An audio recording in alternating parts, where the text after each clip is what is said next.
Good morning and welcome back to Almus Market Mornings.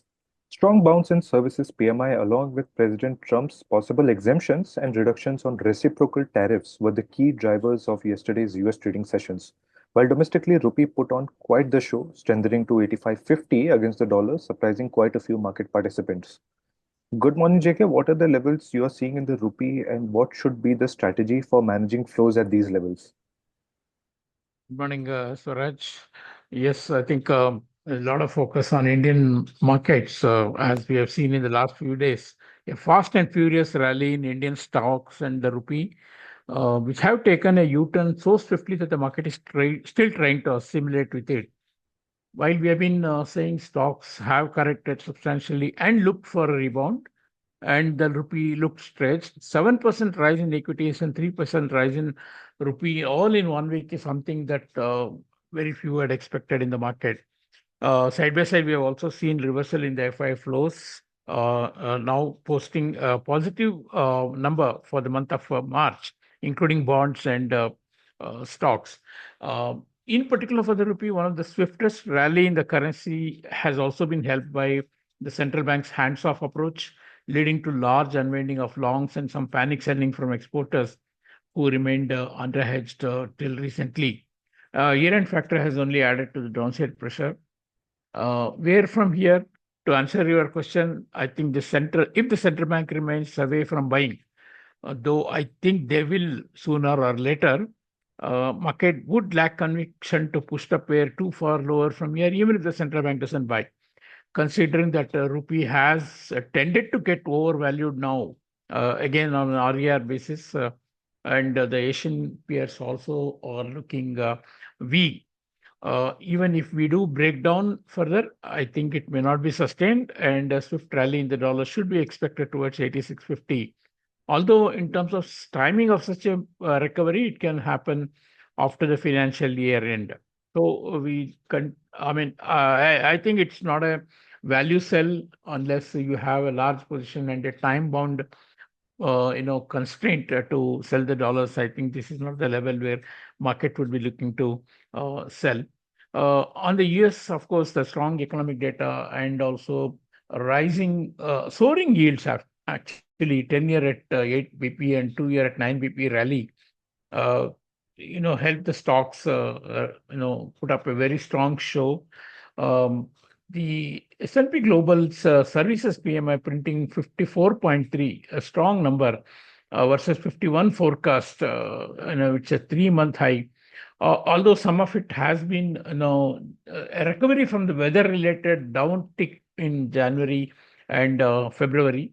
Of course, the data also indicates that economy will eventually grow at a much lower 1.9% rate, and for the quarter, and also perhaps 1.5% for the year as a whole.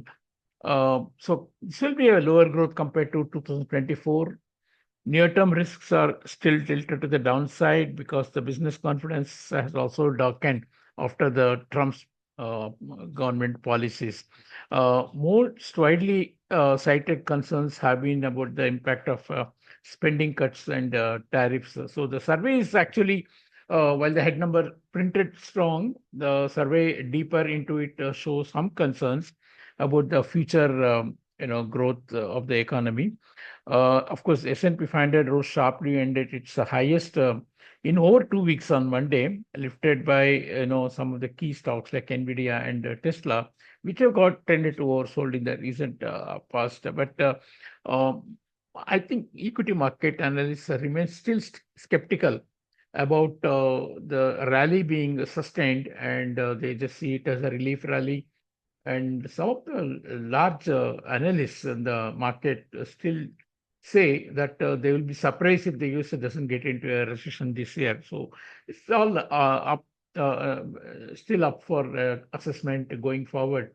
So I think stock market recovery should be, not taken for granted as if it is going to be a one-way rally once again.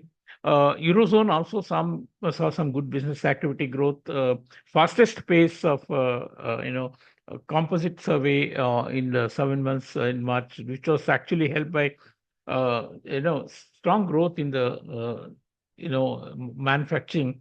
And of course, the services side was somewhat lower.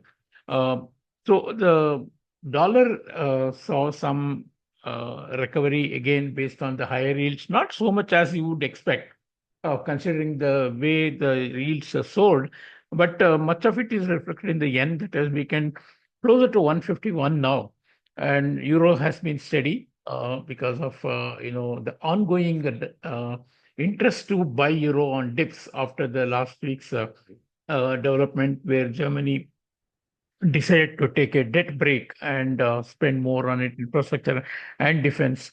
Now, on the on expectations of market on consumer confidence this week, or data that is coming up today, will be on the focus, because the estimates are it will fall to 94 from 98.3.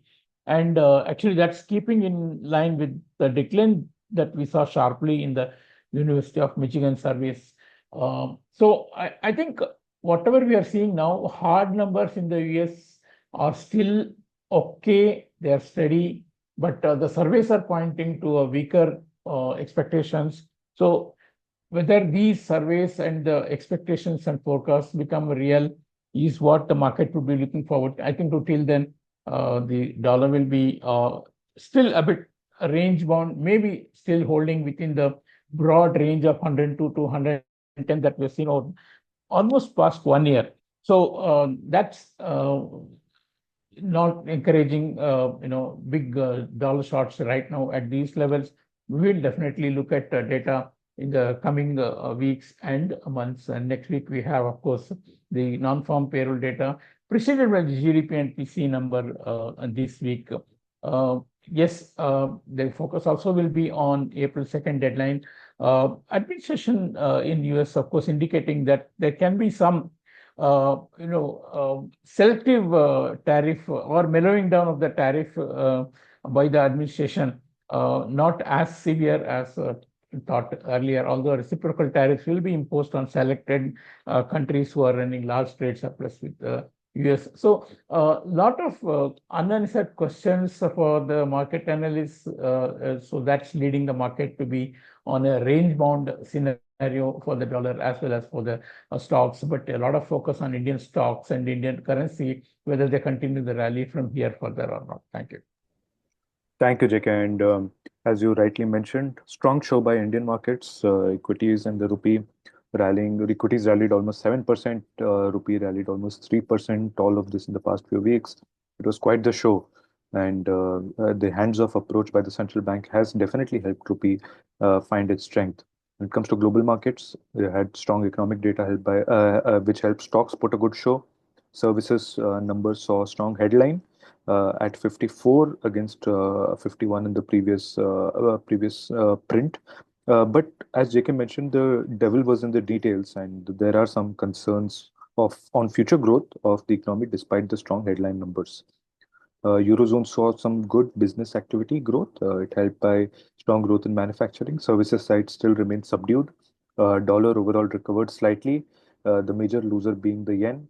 And today, consumer confidence will be in focus.